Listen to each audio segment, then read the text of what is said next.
Welcome into the latest edition of Extra Time. Thank you very much for all of your questions. Ali is here, Nedum, and Gab as well. Gab back from America. You happy to be back in the UK?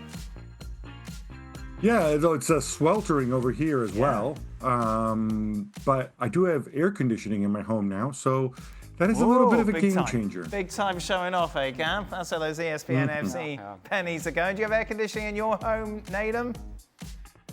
No, I've just got a few windows. Like to open them every now and again. But yeah, can't have Gab Marcotti money, can I? Nedum. So wait a minute. So the budget in Gab's house all went to the air conditioner, right? Well, not fixing the background in his shot. Yeah, exactly. This basement. It's not finished yet, Ali. All right. Good things come to those who wait. All right. Oh, well, there we are. Okay.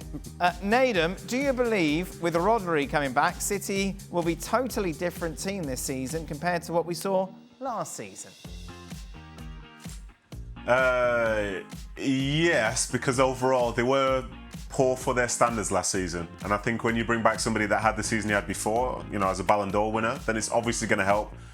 In terms of that, his injury was a significant one, so he's not going to be at his absolute best. But one thing about Rodri, which I always found to be really impressive, was the fact that he could complement everybody else within that midfield. So I think, yes, that will make a big difference in terms of how City are going to be setting up this year. And I think some of those new signers as well probably have an easier time of things as opposed to the ones who came in this last season. Gab, should Chelsea sell Jackson and go after Jhon Duran, who's leaving Saudi Arabia? No. You've invested so much time and money, not that he was a huge signing, but you've invested so much time in Jackson's development. He is developing. I think, if you stick just to the football and ignore the yellow cards for dissent and the red cards for brain farts that we saw against Newcastle in the tournament, the football side of Nico Jackson got better. I think you stick with him. Obviously, you brought in Rory Delap, which probably means they're going to split playing time, but Jackson has multiple uses. Liam? Oh, you're laughing? No, it's because you said Rory Delap. Yeah. He's 50 years old now. Oh, right. I never get this right. But has a great throwing. Still has a great throwing. Big throw. All right, so they brought in Liam Delap. Yes. Nico Jackson has multiple uses. He can also do a job Why is for Duran you. leaving, Gab? I don't know, maybe he doesn't like Saudi. I don't know. Okay, I thought you might know. Being a journalist on your big wages, you can afford air conditioning. Yeah. Yes, I cover Jhon Duran closely. Well, Gab, we'll start the question who you cover closely, to be honest. Ali, Madrid have Gonzalo and Endrick. Do you think a team like Manchester United should at least try and loan out one of them for a season better than anything they currently have?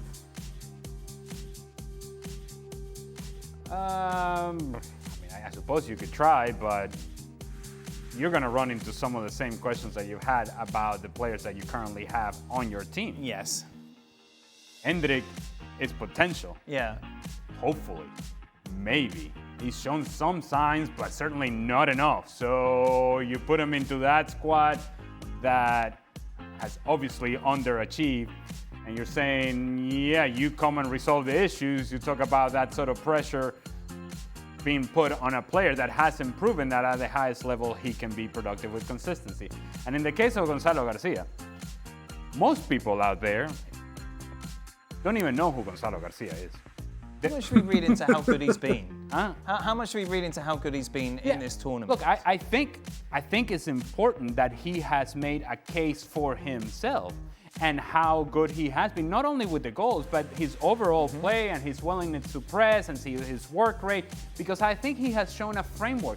Dare I say, Gonzalo Garcia has shown Kylian Mbappe a framework of how this can actually work between whoever plays up front with Vini Jr. in a pairing, that they can work off of each other. And if Gonzalo Garcia, who we know is not as good a player as Kylian Mbappe, has made it look as good as it has, then I think it elevates the expectation for Kylian Mbappe. Hey, this young kid over here is making it work. He looks good doing it. He's scoring goals. Look at the work rate, creating chances, running away from the ball, being able to run in behind, but also giving you hold-up play.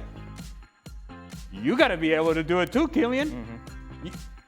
The young guy is doing it. You should be able to do it as well. I think Gonzalo Garcia has been really good, but it's been 3 matches.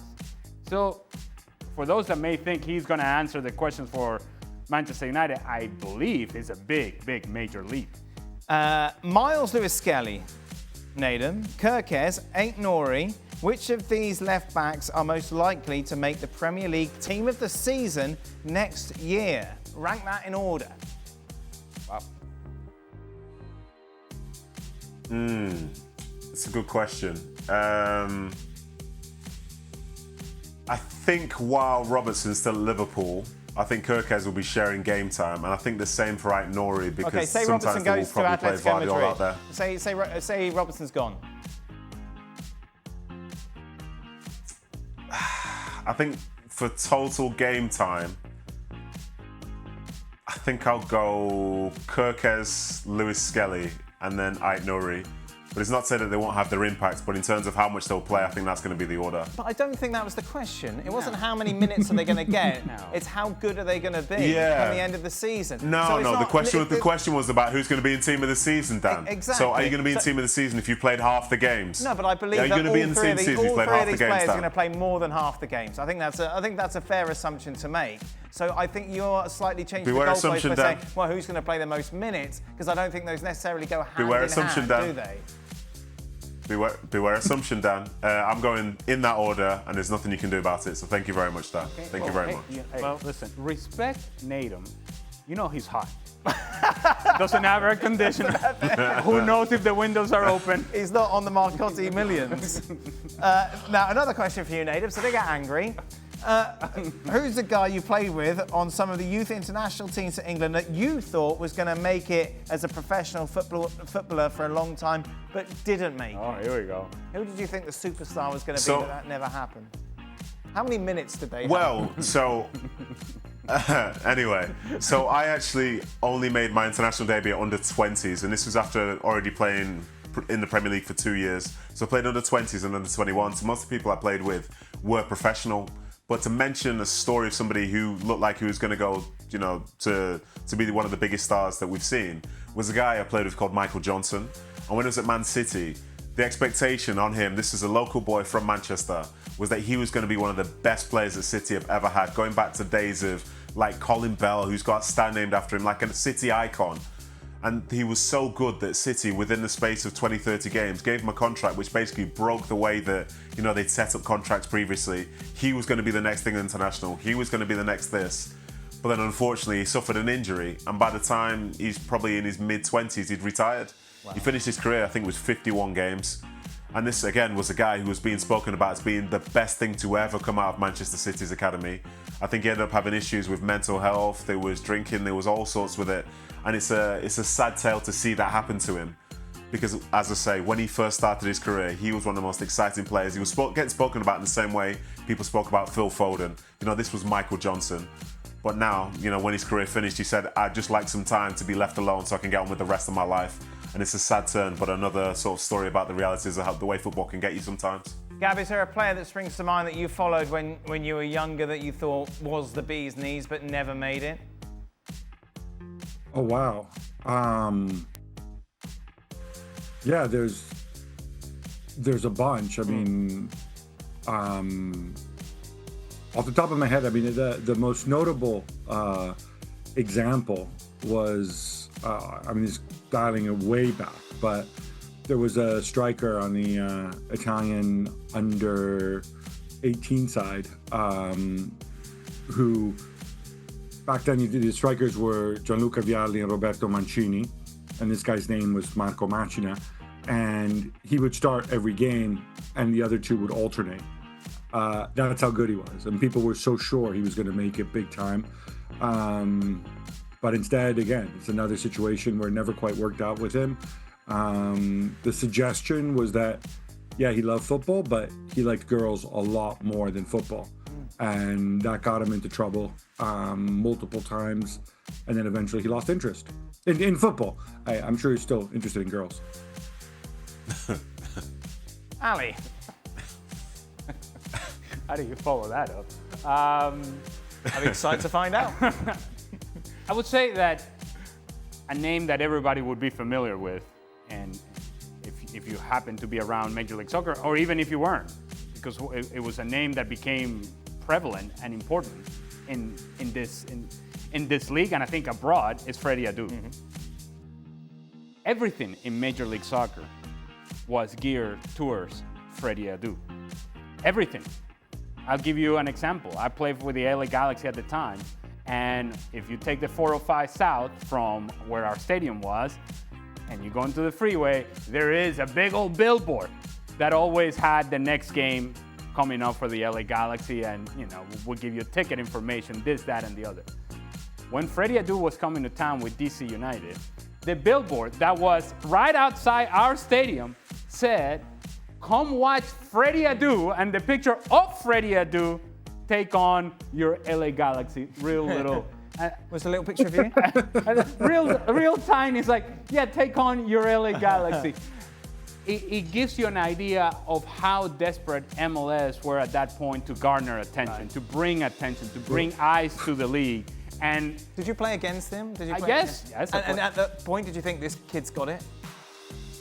There were certain things about Freddie Adu that were special as a dribbler, and certain things that you think, okay, there is something here. But you must also understand that when he was put in, and people said that he was 16 at the time, others didn't believe it, whatever. Apparently he was 16. When a 16-year-old is put in a position in which he is above everybody else in the league, and he's now put in the middle with professionals, he becomes a target. Sure. Right away, he becomes a target. And, you're the guy. You got to remember that nobody was getting paid in MLS back then. Freddie Adu was getting paid. And that creates resentment. That creates, you're the guy who's more important than everybody else.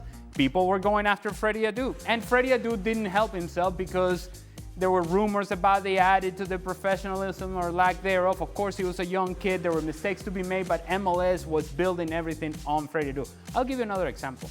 And while this may sound as if I'm talking about myself, it really isn't. I scored a hat trick against DC United at DC United, and we won the game away from home. The story of that game was not that I scored a hat trick, was not that we won away from home. It was that Freddie Adu scored a meaningless goal at the end of the match. Freddie Adu was this, that, and the other. Everything, every headline was about Freddie Adu. And when you elevate somebody like that and he doesn't quite live up to it, it becomes a really, really steep fall. Well, Ali, so you were describing, I think you said earlier, you said the entire league was, the entire MLS was geared and focused towards elevating just one player, and it was just about him, and in their marketing and everything else, they're pushing one player. I'm glad we've come so far. Yep. Very valid point. Final question. Ali, Gab decided he's going to go to Venezuela. Okay. To discover your beautiful country. What food are you recommending, and what should he do when he's there? Well, the obvious option is arepa. Okay. But arepa, there are many variations of it, and what you can put inside an arepa and what goes inside an arepa, it depends on where you go in Venezuela. But arepa is our staple. Okay. You can have pabellón criollo, but depending where you go in Venezuela, you can also, if you go to Margarita Island, you can have pabellón margariteño, which is. So I don't quite know what those words you're saying are. Okay. Pabellón criollo is shredded beef, black beans, white rice, sweet plantains. Okay. With little arepitas, little fried arepitas on the side. So like Chipotle with bananas.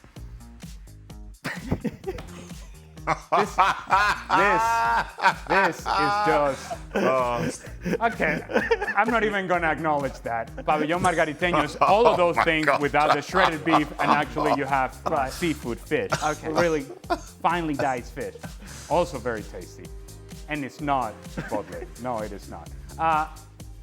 The Venezuelan cuisine is magnificent, and I miss it every day. Right. I don't get to go back to Venezuela all that often. Of course. So if Gab indeed is going back to Venezuela or going to Venezuela, please bring me with you. Oh, there we are. Please bring me with you, Gab. Little ESPN Plus adventure. Bring me with you, Gab. Beautiful. Vamos, Venezuela! How's the air conditioning? We don't have air conditioning in my house, though. Oh, no. Well, yes, my parents' bedroom had air conditioning. Okay, well, anyway, that's it. ESPN FC returns. I wonder why that door was always locked. Reflecting on it was for the air conditioner, I think. Into Miami. Flamengo against Bayern Munich. Be sure to join us.